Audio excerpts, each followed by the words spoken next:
And boy, oh boy, I don't know what to think about this movie. Hey everybody, welcome back to Cinematically Late.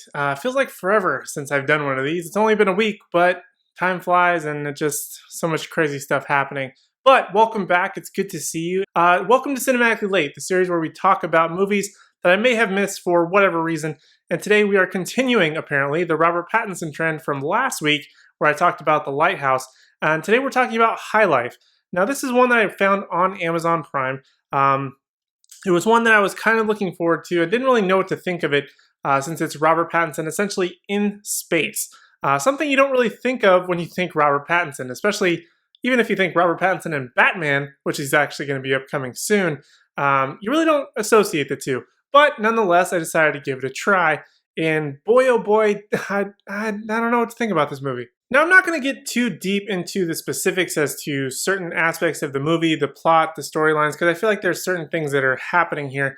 But I had a very conflicted feeling about this movie while watching it. It's very uncomfortable in a lot of ways. It didn't go in a direction that I didn't think it would go at all. But there are some gems in it, but for the most part, I didn't really like it. And it's not because of the movie itself. I think it's just there's a big chunk, especially the middle chunk, that just made me feel uneasy and uncomfortable. And that's point number one, is that the story is good. It has the right elements to it to make a good story. But this middle section, this massive middle section, just feels very awkward and like visceral. It makes you uncomfortable in a lot of ways. I don't know what it was. It just didn't feel good in terms of what they were doing and why they were doing it. Just made me feel uncomfortable. And I probably said that about 3 times now. So you get the point. But I felt like it had really great bookends. Had a great beginning. It had a great end. Just that middle bit didn't really make a whole lot of sense or feel like it belonged to me. The most compelling story elements of this were Robert Pattinson and this baby or child for the most part of the movie. Both towards the beginning where she's very much a baby and then towards the end where it's a little bit more grown up. That stuff was great. If we would have stuck with that and sort of hinted what the middle bit was, I think this would have been a much better movie. But because they put so much focus and emphasis on this very weird cast of characters and their mission, it just, I don't know, kind of make me feel like a churning feeling in my stomach. I don't know how to describe it. And speaking of cast of characters, I think that really leads me into point number 2, which is the acting. There wasn't anything wrong with it. Robert Pattinson is okay. I still don't think he's as amazing as a lot of people think. I still have my doubts about the Batman that's upcoming. But for the most part, I feel like he was easily the best part, as I feel like they mainly focused on him. But kind of very much in a Mad Max Fury Road kind of way, he doesn't really say a lot, so it's very much characterized in how he's portraying his relationship with this child. That part was interesting, and I feel like he did a good job there.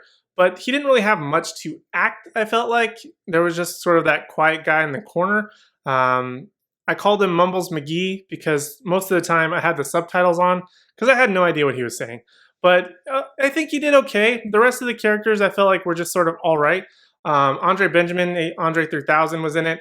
I feel like his character needed a little bit more time. It seemed like he had some interesting things to say, talk about, and then his character just kind of goes away.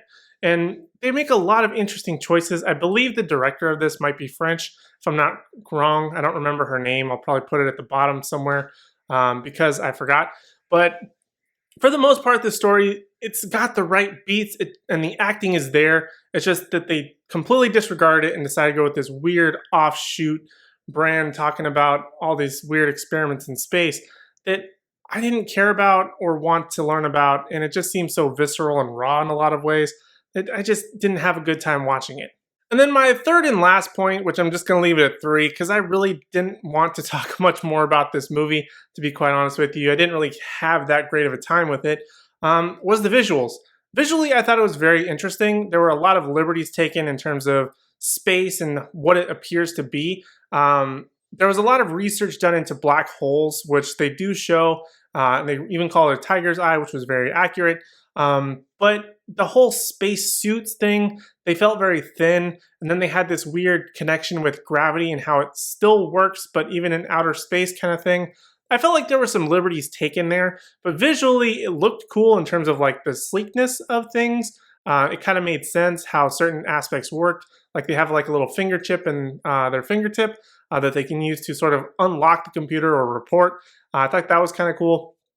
But there's some weird devices and weird things in this in terms of like the ships and what's kind of going on that it's hard to get an idea. I feel like it was very low budget in a lot of ways, and I'm sure it had a higher budget than I think, but it looked sleek enough, but not like in a future where you're like rooting for these people, I guess. Like it's like kind of grungy, but also sleek.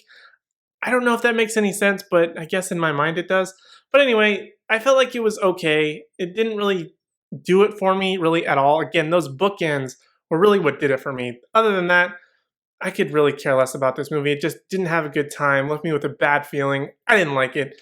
But if you have seen it, let me know your thoughts and opinions down in the comment section down below. I would love to know if you disagree. If you think High Life was amazing, please try and make an argument for me because I don't know what to think about it and it wasn't for me. But not every movie will be. But speaking of movies, I have a new Cinematically Late every single Thursday, so make sure you guys are subscribed for that, as well as hit that subscribe button if you're a fan of giveaways. I'm doing a giveaway for my 300 subscribers. Now, I haven't gotten there yet. I'm still on the road to 300, hoping to make it there by the end of the year. But to celebrate, in order to get people to want to subscribe and make sure that you guys are feeling appreciated, I have a video doing a giveaway where you can win a chance to get a gift card from me in order to a movie website called hdmoviecodes.com. I'll leave the link up in the corner, I think it's that corner, to the video, so you guys can check that out as well. It's a really cool thing. I love movies, and I hope you guys do too, and I think there's a fly if you can see it, I'm sorry. Where was I? Oh, I'm a movie lover, and I hope you guys are too. So I want to show my appreciation. Hopefully you guys can, if you do win, you can maybe win some, pick up some movies, maybe something that you've been wanting, or something that you're a little bit more curious about, including High Life if you're into that thing. But yeah, make sure you subscribe for all that stuff. Hit the thumbs up if you like this video. New videos upcoming talking about You Season 1 and 2, so make sure you subscribe for that.